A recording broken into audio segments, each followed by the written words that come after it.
What is the next stage of your life bringing? Welcome back to Tarot and Beyond. Today's pick a card reading is going to be looking into what stage of your life you're currently in, where you're entering into, and how that is impacting or expanding your spiritual growth. So the reason I felt called to make this reading was because I was kind of lying in bed last night trying to get to sleep, and I started going through all of these downloads and crown chakra activations, and it just felt like a lot of change was happening inside me, and I'm starting to see that happen in the external reality as well. So since we are a collective of souls here on the channel, and in general, in terms of humanity, there is a lot of crossover in terms of the types of events that we experience at around the same time, or the types of spiritual growth that we're experiencing. So I wanted to get a little bit more information about that for me and for you guys. And we're going to do that in the form of a reading today. So we have 3 groups to choose from as usual. Group 1, 2, and 3. The cards are face down today. We will turn them over in the readings to find out what you have chosen. So we're keeping it a little bit of a mystery and a surprise. So select the card or cards that you feel the most drawn to and use your intuition to receive the messages and interpret those from the readings that you're going to be watching today. Use the timestamps linked in the description box or the chapter notes below to jump ahead to the chosen reading or readings, and we'll see you there. All right, hi group number 1, welcome to your reading. Let's find out what card you chose. You have number 34, unconditional love. Okay, so feels like the next stage of your life is going to be bringing in a lot of unconditional love for you. I'm seeing a lot of heart expansion and specifically crown chakra upgrades, and they just gave me the word intonation. Intonation. I'm not sure what that means in this context. It could be like an attunement of sorts, attuning the frequency of your crown chakra and the connection that you have to, and the relationship really that you have with your higher self, with your guides, with your soul modality, and then, or your soul monad, and then how that's anchored into the heart center and embodied in your life. Okay, so very abstract, but hopefully we'll get more concrete details as we jump into your reading. So let me just kind of push this up off to the side, and we're going to start getting into your cards. So I feel like we're going to start here with the, I can't remember the name of this. It's like Whispers of Lemuria, I think, or something along those lines. Freedom, number 25, and you've got the dragonfly. Look at the eyes on the wings there.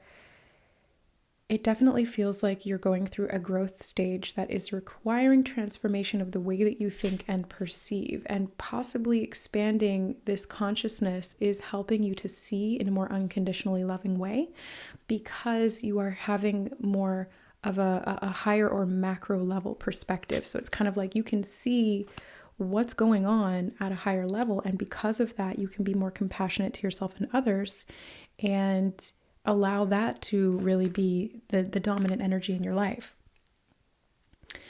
I do feel like you're also increasing your freedom, like at a more grounded level. I do feel this one.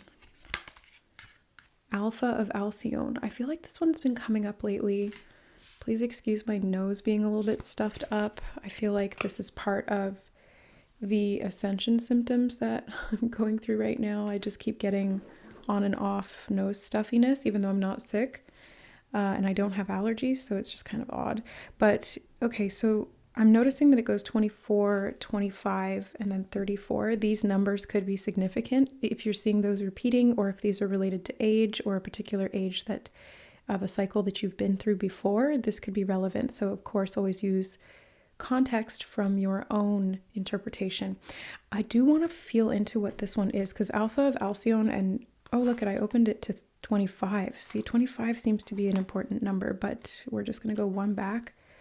A positive twist of fate and a windfall of good fortune are destined for you. Brightness and hope will alleviate negativity and give you the strength to find your way through a time of adversity or challenge.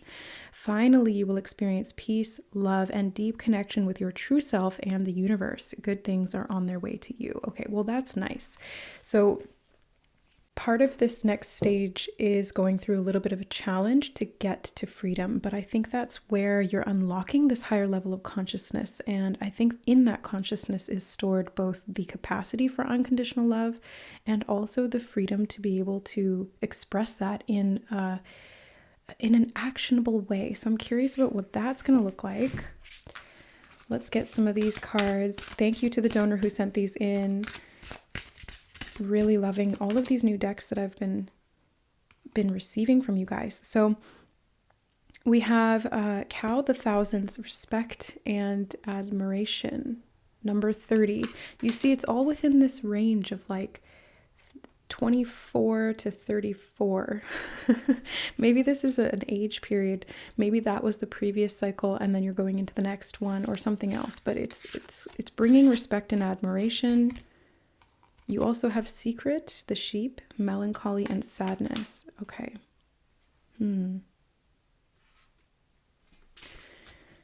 Interesting. Group number 1. So I feel like this stage of the game, it's kind of like you're coming out of a period that has felt very restricted. And or you could have even experienced a lot of challenges that led to some disappointments, melancholy, or sadness. Maybe you felt uninspired because you felt stuck or trapped. Maybe you felt like you did all that you could to no avail and nothing really kind of came from it. But I'm seeing that the next step that you're doing is kind of breaking away from the herd. I really just felt called to the phrase, the sheep there. And it feels like, oh, and I misinterpreted that word. It's not secret, it's Surette, sorry. I don't even know if I'm pronouncing those right, but it feels like you're breaking away from the herd in some way. You're doing something in your own way. And it's because you're going through this massive internal upheaval. It's like you're feeling compelled is kind of the word that I want to say, compelled to make changes based on the type of intuitive and maybe even psychic information that you're downloading, that you're receiving, that is coming into you and that you're getting right now. And that's why I think that this major twist of fate is happening. It's kind of like it's leading you in the direction that you need to go, but you may not see that initially, especially at the beginning stage of this, because it may cause you to need to release something, grieve an ending, let go, so that you can achieve freedom. So it does feel like there's going to be like a little bit of a challenge there in that. And as I was saying that, I saw 555 on the time. So that's definitely about freedom. Fives are about movement, change, adaptability. It is these very sort of sudden twists of fate. Fives can also be about travel and of course freedom. If I didn't mention that already, I can't remember. So, but yeah, it's big on freedom. So let's find out some more information from the tarot. We're just going to be using the Soul Cats tarot again because I'm obsessed with it. And thank you to the anonymous donor who sent this one in because I'm loving it so much. Two of Swords. Okay. So it's kind of like you've been really questioning which direction to go. You've been at odds with yourself is kind of what I'm seeing here, and a little bit indecisive about this crossroads, because it does. It feels like a crossroads. It feels like you've kind of hit a point of no return, group number 1, and there does need to be a decision that's made here. Are you going to move in the direction that the crowd is going, or are you going to go off on your own, the road less traveled, to get to actual freedom for you? This could be financial freedom, spiritual freedom, relationship freedom. It really just depends on you, your situation, and your goals. But I'm feeling like there is a capacity here to be able to break free and to go your own way. Yeah, there's playing in my head the song, "You can go your own way. You can go your own way." Yeah, so you guys, this stage of the journey is choosing what your own way actually looks like, and also combining that with, or more, rather even more importantly, what it feels like. What does that feel like to you? What does living a free life feel like to you? What would that look like, practically speaking? And there are some decisions that need to be made here around that. It's like to get to the respect and admiration, or to get to the fated, destined life that you're meant to be in, and the next stage of your journey, which is very destined, it is very fated. It is going to require you to objectively view what is going on right now and consciously and intentionally choose freedom in each situation that you're being faced with. Now, I do feel like part of this is, like I said, breaking away from the masses and going it your own way. But I think that that's going to lead to a lot of respect and admiration. And it's kind of like you're challenging the status quo. But by doing so, it's like you're saying what everyone was thinking. And you're calling something out, or you're being willing to stand up and become an example in some way. And I think that it really does stem from this unconditional love that you're getting and this higher perspective that you're seeing. But ultimately, it is going to challenge you to kind of let go of the acceptability of your perspectives, or the general like people-pleasing tendencies that you might have, if that relates to you. You have the Four of Pentacles. You might also need to let go of something that gives you a sense of security. Like I said, it could be related to that idea of people agreeing with you, or people being on your side, or being part of the crowd going in this particular direction. It's like that might be your comfort zone. That might be what you're used to. That might be what gives you a sense of security. But really, at the end of the day, it's not going to serve this next stage of your life and your spiritual growth and embodiment within that stage. So it is requiring you to let go of something. I'm also seeing the dandelion fluffs floating around in the background here, and it's reminding me of like making a wish. It also feels like freedom and oh, I just heard sow your wild oats. If this relates to a relationship, it could be the ending of a relationship to go seek freedomhood in terms of your singularity or your singleness. Yeah, and kind of going and exploring the world, or doing what you want to do without the confines of a particular other person's expectations holding you back. It could be romantic or otherwise. But if it's not that at all, mostly what I'm seeing here is just being able to be free and to kind of go where the wind takes you. And by wind, I mean your soul, right? And that's not always going to be on the straight and narrow path in terms of what's been pre-paved and everyone else is walking. It might be a little bit more abstract or convoluted or out of the ordinary. It does feel very much to me intuitively like it is off the beaten path. And I think that's why there's some indecision here, is because this is a crossroads where you're having to make this decision and get outside of what you have found security in doing previously. So it's not an easy process. Knight of Wands, you have to follow your passion, group number one. That's really what's going to lead you to freedom here. And this is the twist of fate that's happening to kind of push you into that arena. And I think that if you're passionate about being in a position of leadership, I think that that's going to serve you very well. Because if you're in a position of leadership, maybe it's entrepreneurship, maybe it's being a business owner, maybe it's being an influencer, or somebody who can communicate or lead others in some way, shape, or form, whether it's in a job or on your own. Either way, by being in a position of responsibility, you actually have more freedom, ironically, because the more responsibility you take on, the more that you're able to create the way that you want to handle those things, or those tasks, or that responsibility. That gives you freedom to be able to choose, rather than having somebody who's leading you and responsible for you telling you how to do things. Now you're in a position where you can choose for yourself. And I feel like this is a soul level step for you, because it is teaching you this unconditional love of allowing yourself to have freedom. It's like your soul saying to you, I love you so much that I want you to face your fears and get out of your comfort zone so that you can truly experience and express yourself in a way that feels fully free and authentic. And it will require you to take some risks. It will require you to get out of these areas that have lent you this momentary security. They may have even acted like a crutch, because that's what I just heard. Given you a sense of stability to the point where you weren't really actually growing, or maybe there was a glass ceiling there that even if you had room to grow, you didn't realize that eventually you would hit. So it's like better sooner than later to really nip this in the bud and get this growing in a direction that is truly free and, in this essence, limitless. We have the Queen of Wands as well. Yeah, so it's going from the Knight of Wands to the Queen of Wands. It's like taking this initial risk, bit of a leap of faith here to follow your passion, but ultimately it's going to result in a lot more growth, and you're going to see this level of freedom embodied through the power and responsibility that you're taking on. And I do see that it will kind of lead you into an arena where there is a lot of respect and admiration from other people. So I do see you, group one, in a position of leadership in some way, whether you're teaching people, you're guiding people, you're speaking to people, or you're governing people in some way, or like mediating. It could really be anything. It depends on your field and what your interests are, but I see being in a position of responsibility that ultimately results in leadership. It could be in a creative area, especially with the Wands cards here. It feels very much like creative freedom is a big part of this, and in essence, I'm very much feeling entrepreneurship or self-directed business. Yeah, I keep getting that business ownership, or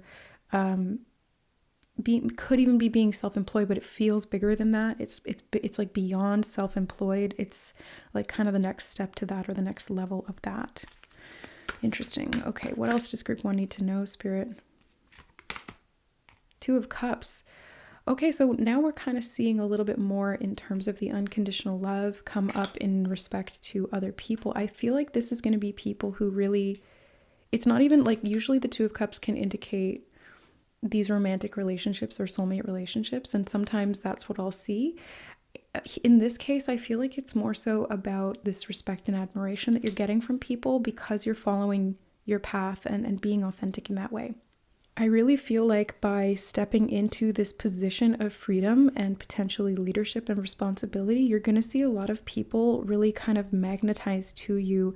And by being connected to these people who are maybe also outliers, or who don't follow the crowd, or who aren't sheep, and who are stuck in this like persistent melancholy and sadness of the traditional lifestyle or the traditional schools of thought, or whatever it happens to be, you're able to really see eye to eye with these people. That's what I'm seeing from the Two of Cups. It's like these two goldfish are on the same level, and they're both aware of the environment and what they believe as truth. And the cat is kind of like God looking down and saying, yeah, you guys are on the right track, keep going, something like that. So it feels like there is a lot of kind of you polarizing and attracting the right people so that you really are understood and you help other people to understand as well. Now, the thousands, this card even says in it right there, the thousands. So this could literally be leading thousands of people, or being embodied to this level of freedom that inspires thousands of people. These wand cards really speak to me about inspiration. So I feel like just by following your own freedom and creating your own way, I really do feel as though you are going to see a lot more people being attracted to you, magnetized to you, because you are embodying this template of freedom. And it's through that template of freedom that you are modeling, that you are teaching, whether or not you're giving them the rudimentary tools or teaching them the actual implementation of that. I really feel like just by being that, you are creating the opportunity for these other people to step down that path as well, to their own freedom, to break free from the melancholy and sadness of being trapped in the matrix, essentially, and being able to expand their minds into a whole different territory of freedom. Okay, what else does group one need to know? King of Pentacles, wow. So I feel like I did just hear embodied luxury, okay. Embodied luxury. It feels like your needs being met and feeling actually very stable and grounded in what you've been able to create. Again, I'm getting like business ownership or something along those lines. But again, I feel like it's going to take you really stepping out of a comfort zone. The Four of Pentacles likes to hold on to things that give it a sense of security. This is where we tend to kind of reserve our energy or our finances or whatever it is that we want to do. We're kind of holding back a little bit. And I'm feeling like holding back out of fear of freedom or fear of seeing your wishes come into full effect, whatever they happen to be. Even if you don't have a clear understanding of what that is yet, I feel like if you are willing to take this risk and to follow your passion and to stand in your power, people are going to back you up, and you're going to see that it's going to be very, I think, lucrative for you, whether it's financially or whether it's just you feel more empowered, you feel supported, you feel very grounded and stable. Those are all of the things that the King of Pentacles rules, right? It's really about stability, and that can come in many different ways. But I am seeing financial freedom here, so I have to say that.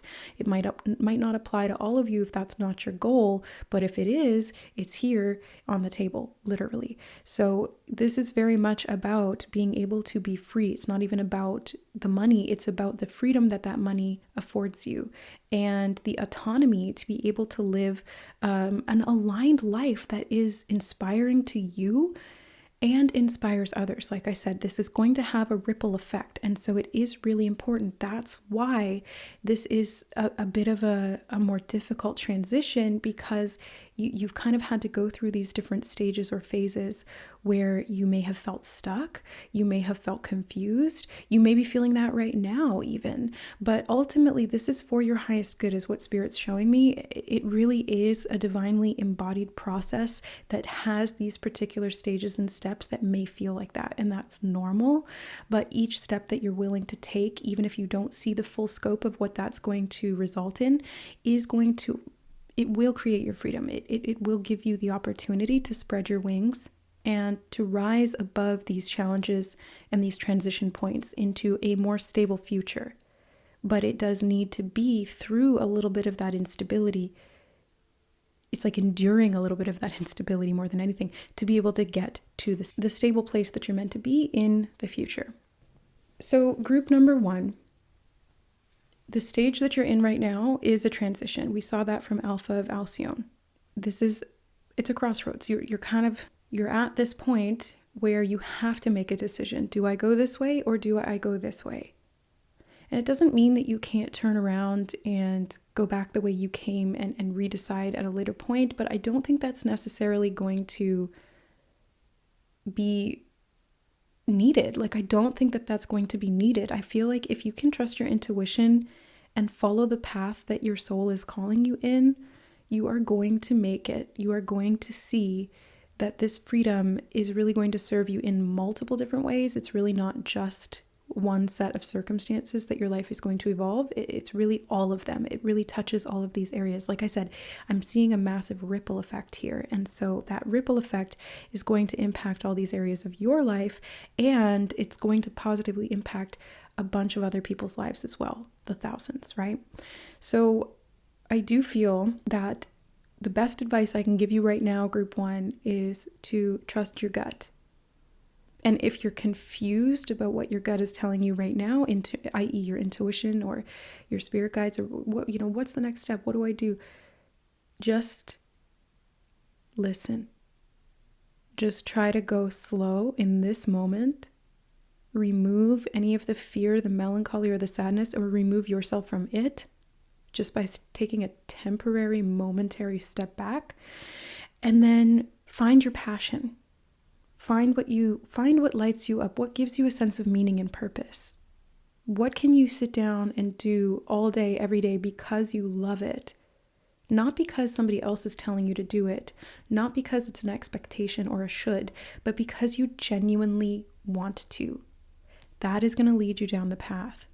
That is where you're going to find this direction, and you're going to be sure of it when it comes to the point of no return. Because I don't feel like you're quite at that point of absolute no return, but you are at the crossroads. You have some time here is kind of what I'm seeing energetically. You have some time to kind of hum and haw at the point of the crossroads, but there will be a moment where it's like, okay, we can't dawdle any longer here, staring at the signs pointing this way to Camelot and this way to Egypt, or those are just random names that I just kind of came off the top of my head. But it's like, there will be a point where you can't sit back and contemplate anymore. And at that moment, what Spirit and your soul want you to do is to trust your calling, trust that fire, and act.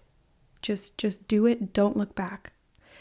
And you'll see, group 1, that this is going to result in support, mutual respect and admiration. I see teamwork. I see potential for collaborations. I see business connections. I see a lot of stability in your future that results in all of this freedom for you. And I see you healing and becoming a lot happier because that spark and that zest for life have returned once you escape this feeling of melancholy that has resulted from this restriction or this perception of restriction. Yeah. All right. So that is what I see for you, group number 1. I hope this reading helped and that it gave you some, little nuggets of information, wisdom, guidance, advice, or even just some context for what you might be experiencing right now. Of course, these are general readings, so just take the messages that resonate for you.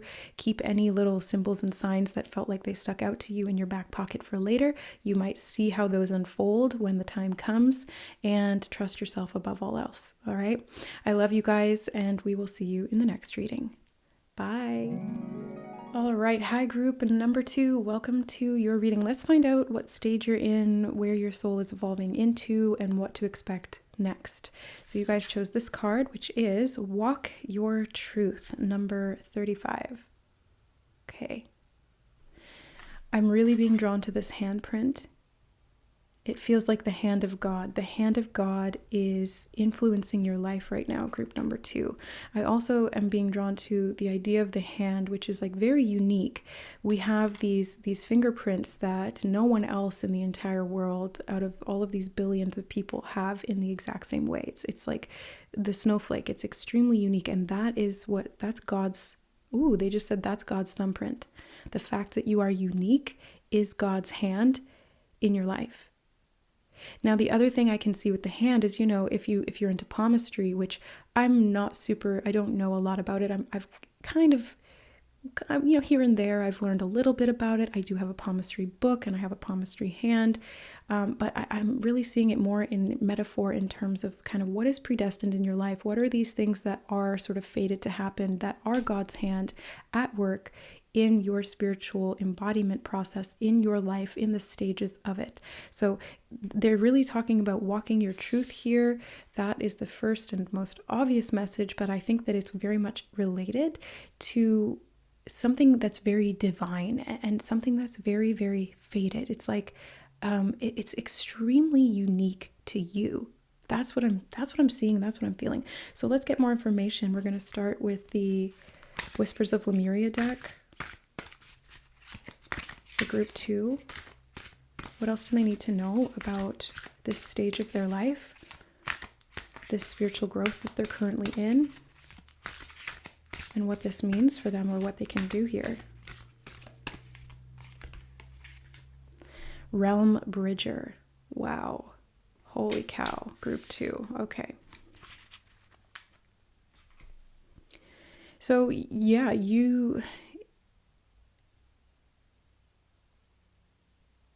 It feels like that's what I was getting in the intro of this video, like in the very, very beginning in the card selection. I was talking about, the reason why I wanted to sit down and do this reading today was because I'm feeling like we are all in a collective transition point right now. Like we're kind of at this moment where there's a lot of shifts happening collectively in the human, like the human species and our collective consciousness. And how that impacts us individually is going to be different from person to person, but there are these general themes that I'm seeing coming up. And it's kind of like we're all going a little bit through the ringer right now and being called in different directions than we expected. We're being leveled up majorly. And really what I'm seeing here is like this is the bridging of the realms. We're going from one realm to another. We're building a bridge that we can cross to the next space, the next most aligned stage of our embodiment, of our spiritual growth, of our ascension process. Now, it's interesting that you have Walk Your Truth and then Realm Bridger. And it's literally like, in my mind, I'm seeing somebody walking down this path, and then there's this huge chasm or this gap into the next stage of where they want to get to. And it's like they're slowly building a bridge across to the other side. So I want to get more information on that because I'm really curious about what this is, what you're doing, what is the bridge, how is this happening, where is it taking you? All of these things are coming to mind. So I do feel this card. The Sun of 417 Hertz. Okay, I'm really curious about this card. Let's look at this book. By the way, this is the White Light Oracle. Thank you to the donor who sent this in to us. I love this deck. I love all the decks you guys send me. I have so many saved in my Amazon wish list because I sometimes I'll browse through Amazon when I'm bored and I'll just look at all of the decks and I'm like, ooh, that one has an interesting energy, and ooh, that one's fascinating, and wow, look at the imagery. So thank you guys. All right, so the Sun of 417 Hertz says you have what it takes. You are a light bearer. Within you is a healing power and spiritual wisdom you can tap into to find your way through any confusion or doubt. Have confidence in yourself and know that you are enough. Expect an affirming yes from the universe. Well, I feel like this is part of that yes from the universe. This is the clarity that is coming in this period of confusion or doubt. And like I said, that's what I'm feeling from the collective right now. It's like this transition point where we're kind of finding how to get from point A to point B. Or maybe it's like from point A to point Z. And so there is a lot of confusion because it's like, what are the steps we need to take? What does it look like to walk our truth? How do we bridge that gap and move forward in that way? And I feel like there's going to be these moments of clarity. They're showing me like bursts of light. Oh yeah, in this card, there's like that hand with the light in the center of the palm. So it does feel like there's bursts of light. There's moments of clarity that are coming in that are helping you to move forward. 417 hertz could be a good healing frequency to use in meditations or to just kind of play in the background right now for you group 2, because it could help to spark some of these little intuitive hits or bridging the gap here and creating these connections so that you can walk your truth. It feels like there's something here that you're integrating at a mental level too. And that's part of your unique fingerprint, but it's helping you transform. So that it could even be like thinking differently or making these mental connections. Because what they're showing me now is like the two hemispheres of the brain, left and right, merging together and bridging that gap, which is quite literally the synaptic cleft in between those two meridians of the brain. It helps your whole brain to function better and to have these deeper levels or layers of thought and consciousness, because you're not thinking isolated from one side of the brain or the other. It's like these two sides can come together, and it's like two heads are better than one, but it's not two people. It's just two sides of yourself, left and right. All right, let's take a look at these Egyptian oracle cards that were sent in earlier this week. Thank you to the donor who sent these in to us. Okay, we have... I haven't learned how to pronounce these names yet, so forgive me if I butcher them, but it's Nephthys, goddess of childbirth and mourning. And we have security being a topic here in this stage. I do feel this one too. Seshmu guides, wine press or crew, and spiritual struggles. Yeah. Okay, that's kind of a theme that we were seeing. And I did just look at the bottom of the deck, which I don't always do, but it says journey through life. Middle of the boat or heart of the ship. Yeah, so it does feel like there's this journey that you're going on right now. And it's a long journey through life, of course. But there is a significant shift that you're going through right now, which may be creating some of these spiritual struggles. Your guides brought you here today, though, to help you to kind of rebirth yourself and to have a sense of security in the unfamiliarity of this next stage. And again, that's directly relating to the reason why I sat down and did this reading, because that's what I was picking up on intuitively. That's what the cards are confirming. Energy doesn't lie, you know? And the cards just read the energy. That's what they do. And then how we interpret that is kind of up to us. But I feel like it's a similar message that I was getting in group 1, where we were talking a little bit about being at a crossroads and needing to kind of look at areas where this security has actually held you back and what you can do to release that and kind of mourn any of that comfort zone that lets you feel safe in those moments, so that you can move into the unknown and really bridge these realms and walk your truth, in your case, group number 2. So let's get some tarot cards here as well. We're going to use the Soul Cat Tarot. Again, thank you to the wonderful donor that sent these in to us. I'm loving this deck so much. It's one of my favorites right now, as you guys probably know. You've got the 7 of Cups. I feel like I just heard walk your dreams, live your dreams. The hand of God is playing in your life here to help you live your dreams, group number 2. They want you to walk this path. They want you to move toward things that feel enticing, is kind of what I'm feeling here from the Seven of Cups. It's like something that feels enticing to you, not necessarily from an ego level, but like as a soul. What are you extremely curious about? What do you desire deep down, and why? And what is it that you've dreamed about a lot? Maybe you've been thinking about this a lot, fantasizing. Maybe you've even been writing it down, scripting it, because I did just see that in my mind's eye as well. You might have been trying to actively manifest this life, this goal, this idea, whatever it happens to be. And it's like God is kind of directly putting their hand into this situation and saying, this is something that we've put there for a reason. We've given you this idea, we've given you this passion, we've given you this dream for a very specific reason. And how you kind of go about implementing that is going to be a little bit of a struggle here, or maybe it has been already, because it's challenged your sense of security, and it has kind of faced you with your own darkness, is what I'm seeing. Maybe it's a fear of failure or a fear of success. Maybe it's a fear of death or persecution. Maybe it's a fear that your needs will go unmet and that you'll starve. These are very fundamental human security fears. Are we going to be able to live? Are we going to be safe in terms of being accepted by the tribe? And are we in any danger in doing this? It's like these are the kind of fundamental safety fears or survival mechanisms that I'm seeing here. And it's like, in some way, shape, or form, this is actually part of this spiritual journey for you, group 2. This is part of this stage going into the next stage. It's like overcoming this need for security and how that has kind of manifested in your life. Oh, got 2 here. The Hanged Cat and the Six of Cups as well. So it's interesting to me that the Hanged Cat is sitting between the Six of Cups and the Seven of Cups, because these do present in sequence, although they're kind of backwards here in the reading. But it feels like this is a childhood dream. And I'm being drawn back to the lines on the hand, right? It's like the lifeline, the fate line, the heart line. These are things that are literally imprinted onto us.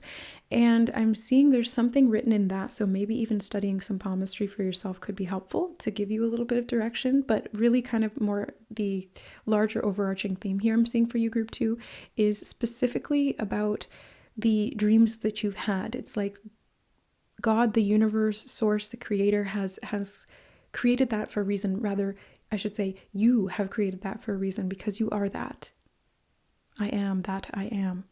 And you are that higher being. You are that version of the higher self that has split off and incarnated into a physical third dimensional reality. And you get to choose at that higher level pre-incarnation what you want to do with this life. And then it's up to you at the human level to implement that. But I'm seeing here that there's something that you've had a dream of since you were young, something that you felt hesitant to, they just said hesitant to embark upon. Hesitant to pursue.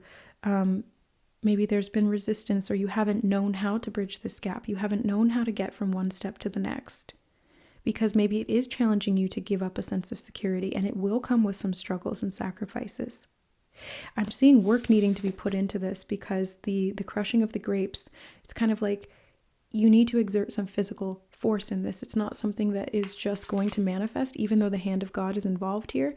It is influencing the trajectory and giving you these options, but it is up to you as the creator embodied to make this happen, to pursue it, to get free and actually start moving, because the hanged man is just hanging there. So it's kind of like, get yourself down and start moving. Group number 2, start moving forward in the direction of your dreams. I do feel this card sitting right on top as well. Page of Swords. Dragonflies came up in group 1 as well. Maybe there's a correlation there if you watched both, or if you felt drawn to group 1. Use your intuition always. Take what messages resonate, leave the rest. But I'm seeing that this is kind of like, it feels like a new idea.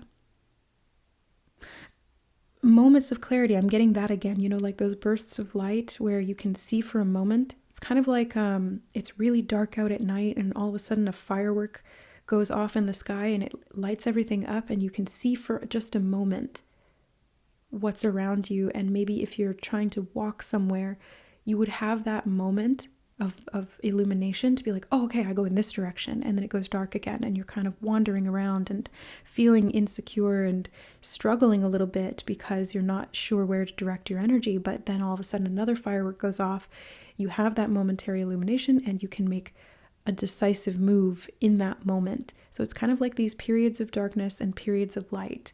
The Page of Swords represents a period of light where you have this moment of clarity, you have this intuitive hit, God speaks to you and through you, and you're like, okay, I know what to do. And in that moment, you still might doubt yourself, you still might fear and feel insecure, because this Page of Swords is at the beginning of this journey. The pages are young, adolescent energy, and that doesn't have to be literal. It's just kind of like inexperienced, And in that sense, when we're inexperienced at something, are we fully confident? No, at least not usually. I mean, sometimes if we are overconfident in that stage, it really actually comes from naivety. But whether that approach that is a bit naive is helpful or hindering kind of depends on the situation and kind of the risks that you're taking. But I'm seeing here that this is an important thing for you, group 2. This is something you've wanted since you were younger, because again, I'm getting that adolescent young energy from the 6 of Cups, which is memories of the past, and the Page of Swords. So something that you've thought of a lot, something that you've dreamed about, 7 of Cups, 6 of Cups, something from your childhood, something from your adolescent years. It could have been a talent or a skill that you had. It could have been something that just came very naturally to you. And it's this path that you're being called to. But again, it's like you don't see the full picture. Okay, yeah, it is the one on top again, the Emperor.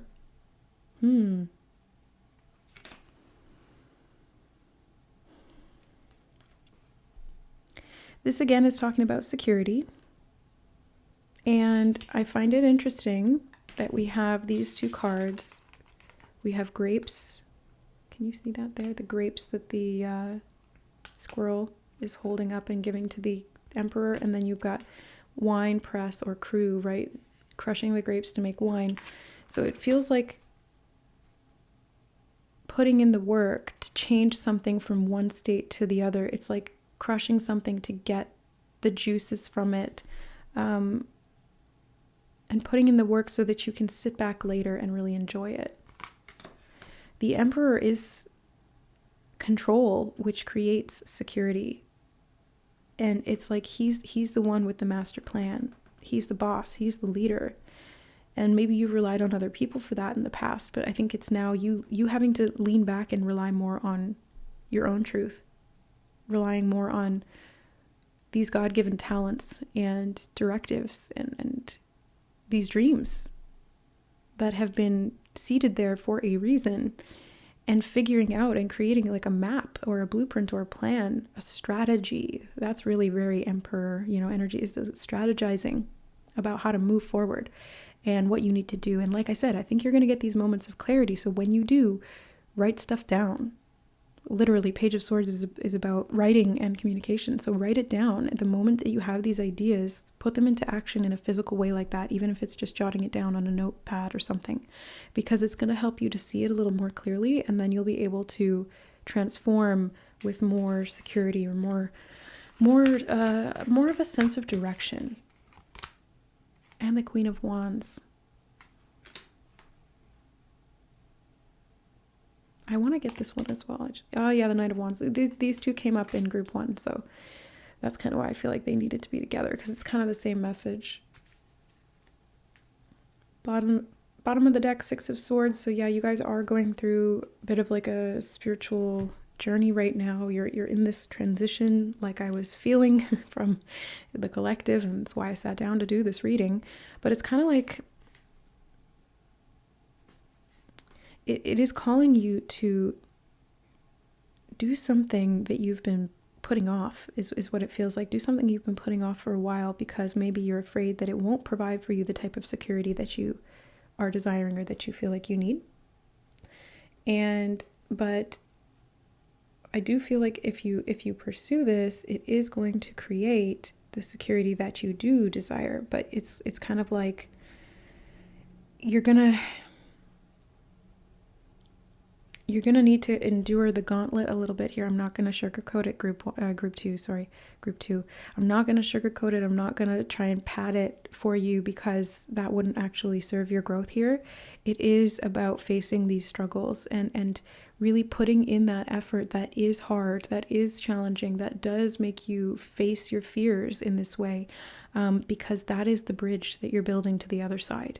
It's in every step that you face your fears that you get closer to your goal.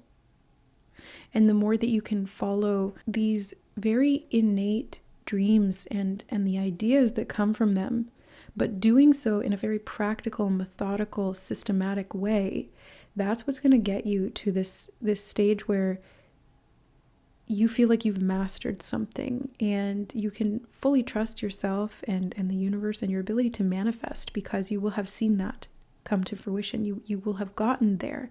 And there's always going to be another stage and another layer and a deeper struggle or something like that. It's never going to be a linear point from, beginning to end in terms of it being hard and then it becomes easy. Actually, the spiritual sort of level system is more so the higher up you go, the harder it gets.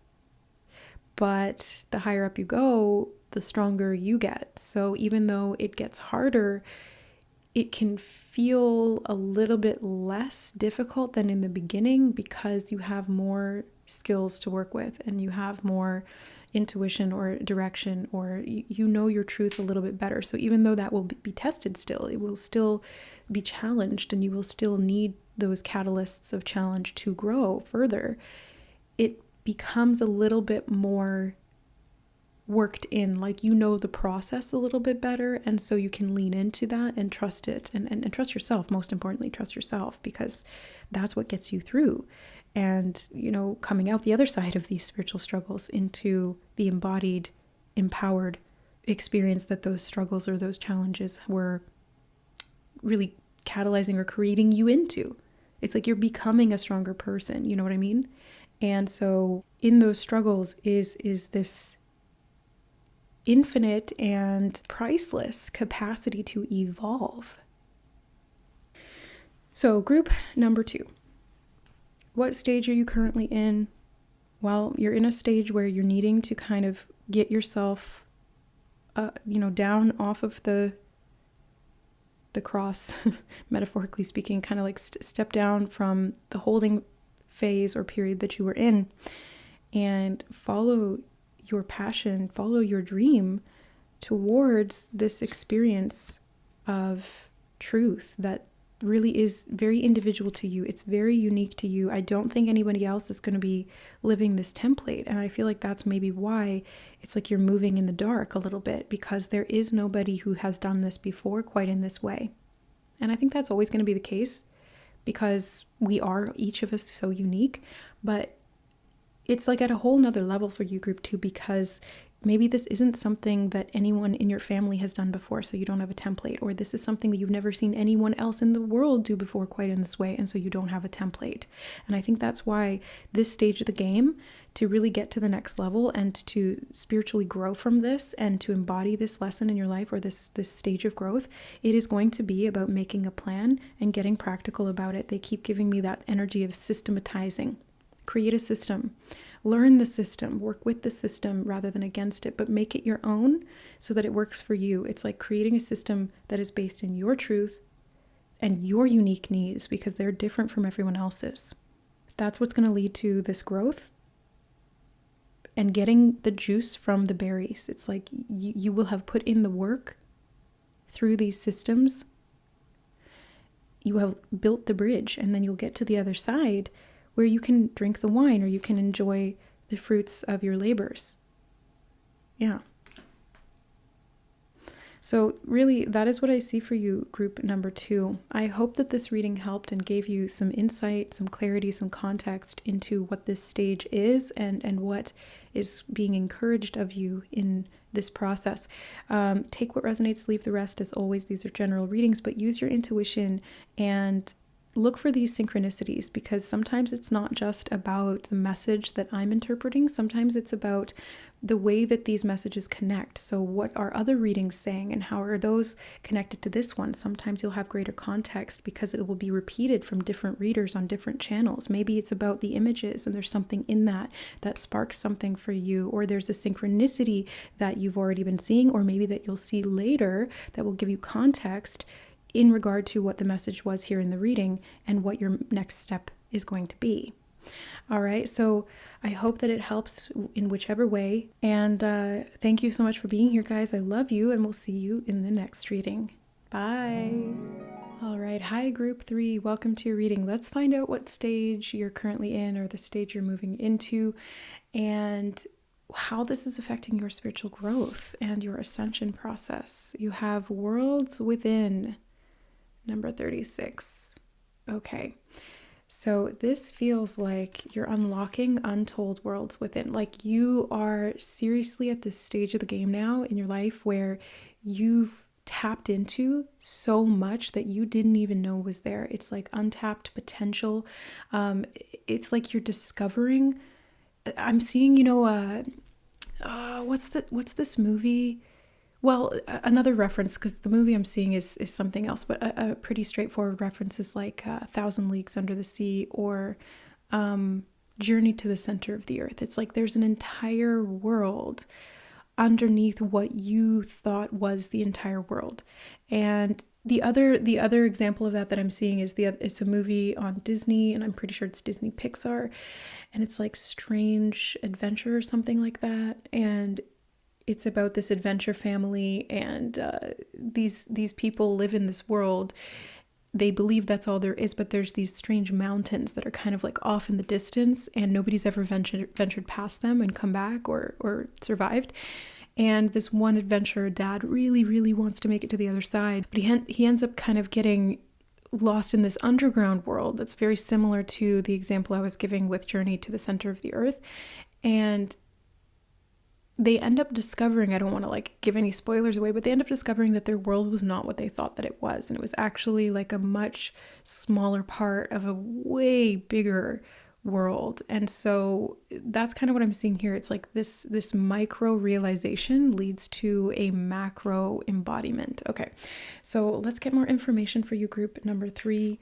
We're going to go in with the Whispers of Lemuria deck first. So for group 3, what is the next stage of their life / spiritual embodiment or ascension process? Oh, wow, Earth. Worlds within worlds. And then you have the Earth card. Are you kidding me? That's exactly what I was just talking about. It's like Journey to the Center of the Earth. It's like you're finding out that there's a whole nother civilization or a whole nother world within this world. And it also says nurture and nature. So you could be discovering different parts of yourself through naturing, or well, maybe it is through naturing yourself, getting out into the actual world, but it's like through nurturing yourself that you've been able to tap into this untold potential that you didn't see was there because it may have been under the surface or hidden from you, or it just wasn't something that you were aware of. And now all of a sudden you're finding these worlds within worlds. And it's like you're getting these different layers of the earth plane. Maybe you're manifesting different timelines on your spiritual ascension. You're seeing this unfold in a practical way that maybe you didn't before. And by tapping into different parts of yourself and this unlimited potential, you're creating your reality and creating quite literally new worlds to inhabit, because you are the creator. And as you shift yourself, the world you interact with changes. There is an objective reality, but it's only objective in the sense that we are co-creating it. So is it actually objectively true? No, not necessarily, because we're co-creating it. And if we individually, and then by extension collectively shift that particular reality we've created, then we change the world. This is like the whole concept of New Earth and the ascension process in of itself. So if you guys aren't familiar with that, I definitely recommend checking into, you can just Google or punch into the YouTube search engine New Earth and things like that. Use your discernment when looking at that info, but that's kind of what I'm feeling here. It's like you're completely leveling up in terms of your timeline, your creation, and it's coming because you've nurtured yourself in a different way, or you're tapping into these different layers of yourself that you didn't realize were there. Okay, so what is this looking like for you? For group 3, I see this card. Alabaster Tablet of Layla. These are really interesting cards in this deck. Thank you to the donor who sent these in for us. I absolutely love them, as I love all of the cards that you guys send in. So many of the decks we have now are from donations from you guys, so thank you. So this is the White Light Oracle, and I want to check out what Alabaster Tablet of Layla is about, because I feel like there's going to be something specific in regard to that here. So it says you are remembering at a soul level. You are tapping into greater awareness and understanding of your highest life purpose.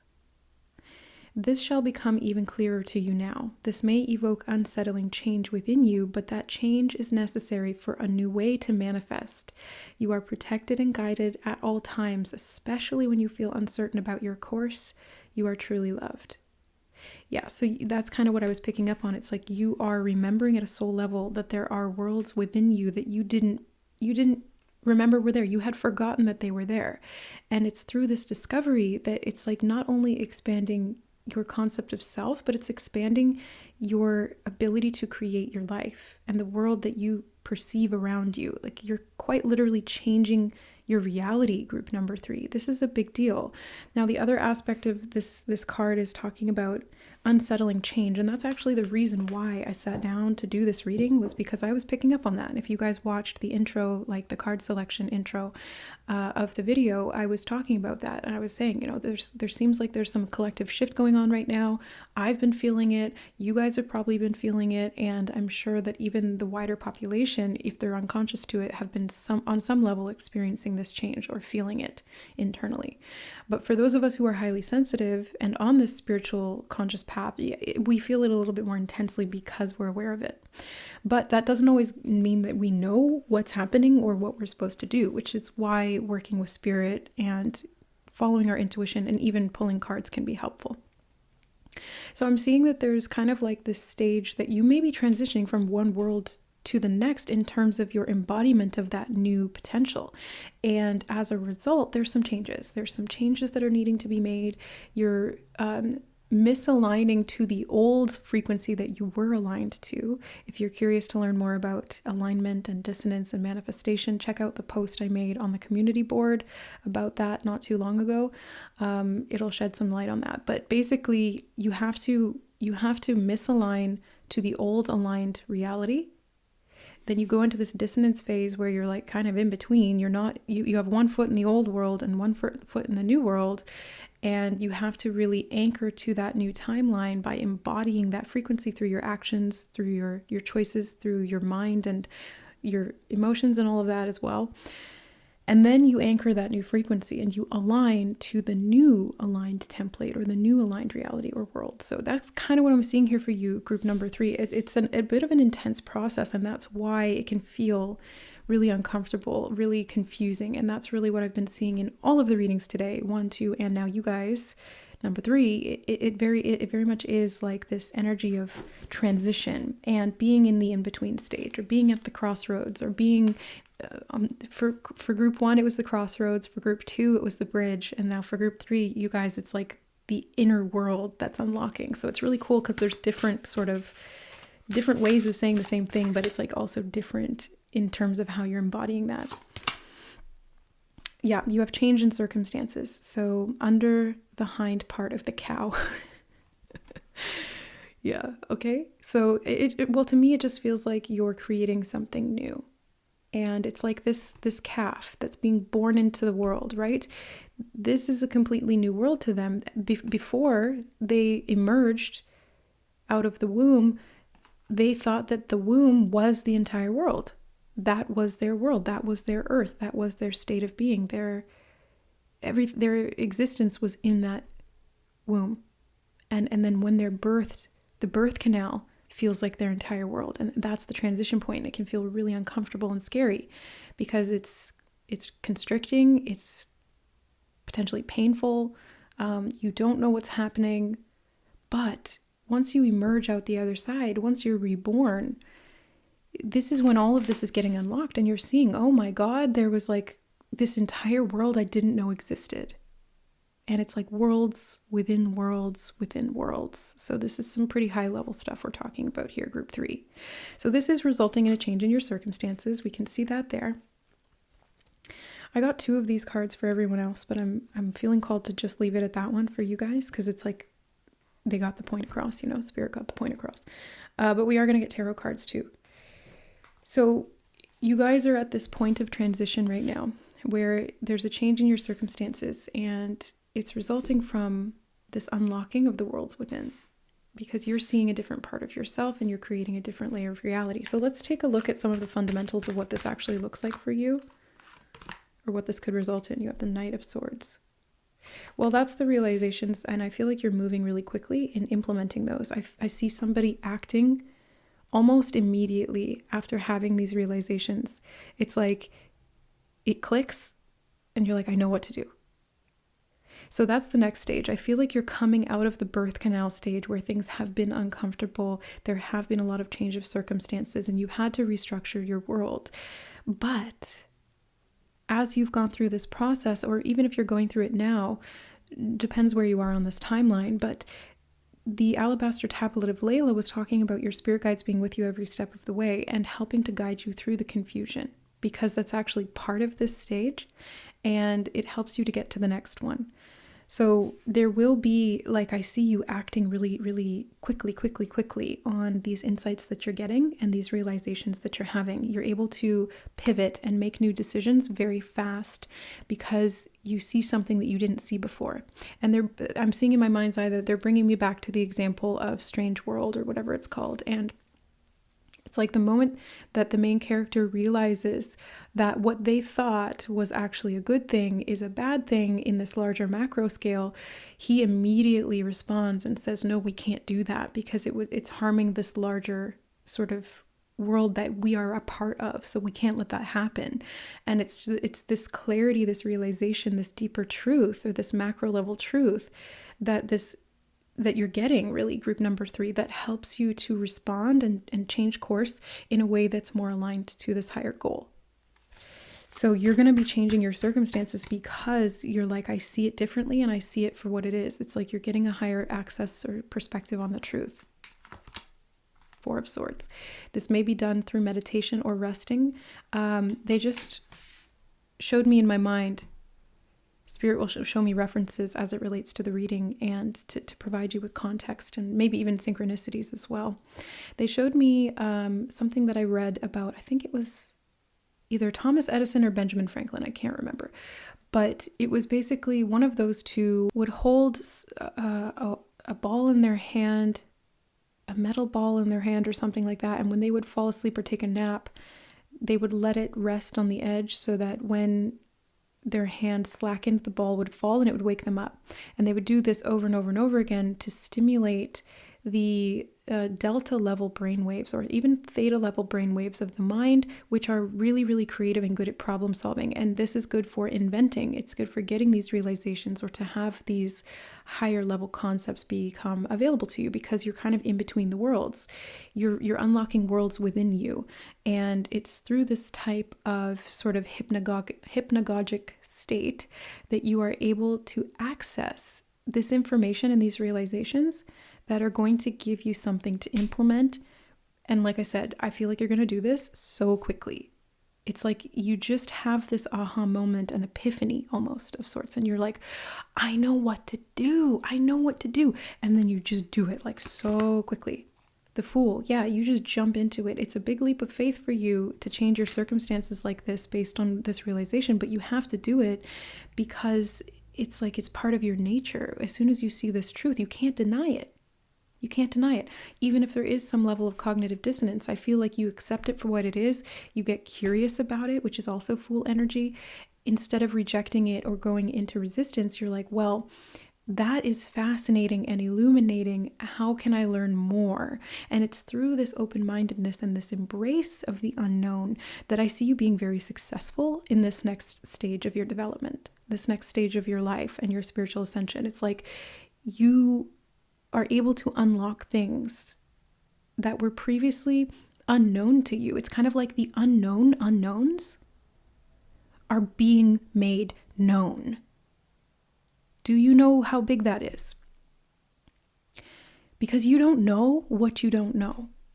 There are known unknowns. Okay, no, wait, how does it go? There are known knowns, there are known unknowns, and then there are unknown unknowns. And it's the point between the known knowns and the unknown unknowns, okay, bear with me, that this stage is taking you into. It's like shattering your worldview, completely upending what you believe to be true, but it's liberating, it's freeing, and it's sparking your curiosity. It's like you want more. I see you nurturing this and digging deeper, because even though it's a little bit uncomfortable to completely upend your worldview like that, or even your sense of self, it's freeing in a way. And so it's helping you to find this path that is the truth, and to really, walk that and embody it. I do feel this one on top. Hold on.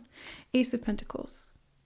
It is a new beginning, and it's changing your circumstances because you're changing your reality, right? It's not just like an internal process, although I think that is a big part of it. But what I'm seeing here is that you take action on this. So it's not just like you have this realization and then you sit around thinking about it. It's like you have this realization and then you pivot and you respond in action-based ways to make this a reality, or to have your physical environment and reality reflect that. So it literally is building an entirely new life for yourself in a new world, because you're not just making this a conceptual thing. It's not just an intellectual conceptual thing. It's like you're making it practical, you're implementing it, you're making it real. So what is that you're doing? I feel these two cards, the one on the bottom and the one on the top. So let's look at those. Ooh, the Justice card. Interesting. Okay. And the Eight of Pentacles. That's what I mean. It's like you're getting down to work. It's not just like, okay, I'm going to study this for the sake of studying it to understand. This is philosophical, but you are doing something with it. And I feel like they said you're changing the laws of karma in your life. That's what I heard. You're changing the laws of karma in your life. What does that mean? All right, I'm being drawn to the paintbrushes in the Eight of Pentacles. So it's like you're changing the way that you create your life. Okay, pretty straightforward. They also drew me to the clock here in the Four of Swords, and they were showing me it's like when the clock strikes midnight,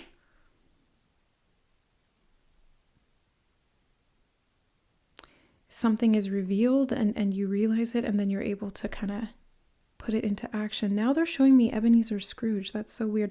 Well, I don't think you're Scrooge, group 3.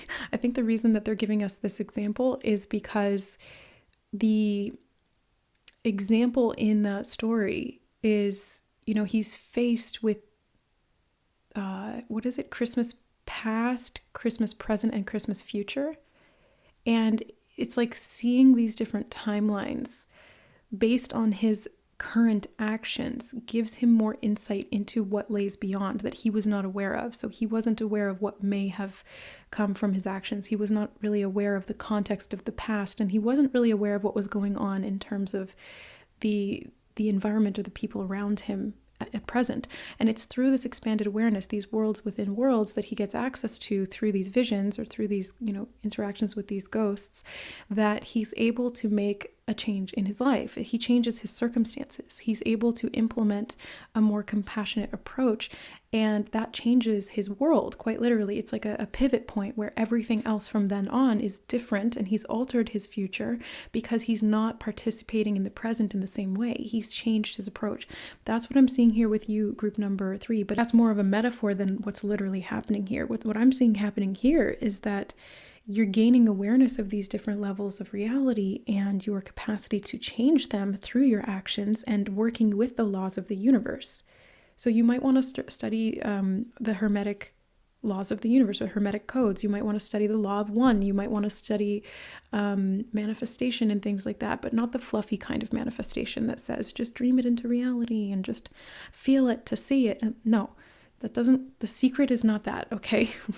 And shots fired at the secret. It's not that. It's actually, it's a combination of what you know, what you have the capacity to know, what you choose to believe, and how that impacts your feelings or what you feel, and then what you actually do about that. So it's like if you want to be, let's say, this is just a random example, but let's say you want to be a billionaire. You really don't have to, but like, let's say that's the example. Well, you can't just manifest that into being by saying that you believe that that's what you are, or by imagining that that's where you're at. It's like, that's like the teeny tiny little tip of the iceberg part of it. You can't just get into the vortex of being a billionaire and then it happens overnight. You still have to do a shit ton of work to be able to get there. And you have to do the practical, mundane, third dimensional, earth level things. But when you have the awareness of these worlds within worlds and you unlock your capacity to tap into those different layers, you can make that easier for you. So you will still have to put in the same level of effort and work, because that's the law of karma itself, is effort and effect. Like cause and effect, right? You put in effort, which moves energy, and then you get a result out of that. But this came up in a previous reading, and it was talking about leverage. And it's like, if you have a pivot point that's too close to the fulcrum, you're going to have less leverage. So you're going to put in a lot of work and not see a lot of result. But if you can step it back and move back on that leverage point that's further away from the fulcrum, then you are going to be able to do maybe the same amount of work, which is still a lot, but you'll get way more of a result, because you are leveraging these worlds within worlds into this physical reality through your actions. So it's understanding the law of karma, understanding how manifestation works, understanding how your mind can work for or against you, and then implementing that in a curious and optimistic way. So being intentionally optimistic is something that I talk about sometimes here on the channel. I think realism and skepticism are really important tools. We need to have those, because if we're overly optimistic, we can get into delusion. And if unproductive, that can be counterintuitive to our goals. But if we use optimism correctly and we temper it or season it with a little bit of realism or skepticism, that can help us to actually get to our goals, because we're keeping the ideal in mind, but we're looking at the situation as it is, and we're working with that as the structure or foundation to build the reality we want to live in. And it is possible. That's the thing. That's the good thing about optimism, is that when you see these worlds that are available to you that you didn't know were there, you realize that it is possible, and it gives you the hope to be able to implement these actual practical steps and actions to see your circumstances change. But it's like you had to go through the birth canal and come out into this new world a little bit shell-shocked to be able to have that awareness in the first place. So it's like this kind of had to happen so that you could nurture your own growth and understand that there is way more to this world than you previously thought. So that is what I see for you, group number 3. This stage of the game for you is really about acting decisively on these macro level inspirations or realizations and epiphanies that you're getting, staying curious, optimistic, and stepping out onto this journey through applied action and learning the concepts, but then matching it with what you're actually doing, putting in the work and then practicing that, because the 8 of Pentacles is quite literally about just doing it over and over and over again until you master it. So if you fail at manifesting one thing, but you have the understanding that that's possible, then you just need to tweak your approach and master and hone your skill until you see those manifestations show up quickly, because you're pairing all of the fundamental metaphysical aspects of it with your practical physical 3D actions. And then you see the results. Then you change your circumstances. And those are permanent, like, well, not permanent in the sense that if you want to change them, you can, but they're permanent in the sense that once you've built it, you've got it. Because even if it crumbles, you know how to build it. And so you can build it again. So use the laws of karma, use the laws of the universe to support you in doing what you know you need to do. And I'm not here to tell you what that is, because you either need to figure that out for yourself, or you need to just trust yourself that you already know. Whichever camp you fall in, either way, it's about trusting yourself and looking within for those answers, because nobody else can tell you what you're here to do. Only you can. And you can get access to that through these worlds within worlds. So look inward, group number 3. You are really, really expanding here. So good luck. I want to send you all of the blessings and support to be able to make this new earth a reality for yourself, to change your circumstances for the better and balance out this karma, because you can allow this karma to work for you and you can work with it to manifest your reality. So lots of love to you guys. Thank you so much for being here. I hope this reading helped. I hope it gave you some insight, some hope, some optimism, some direction. Maybe some synchronicities showed up here, or some repeating patterns or themes. Use the cards, maybe the message that I shared, or any of the images or anything like that comes up in these readings in context of what's going on in your life. All right. Sending you lots of love, blessings, and support as you implement this new life. And we will see you in the next reading. Bye.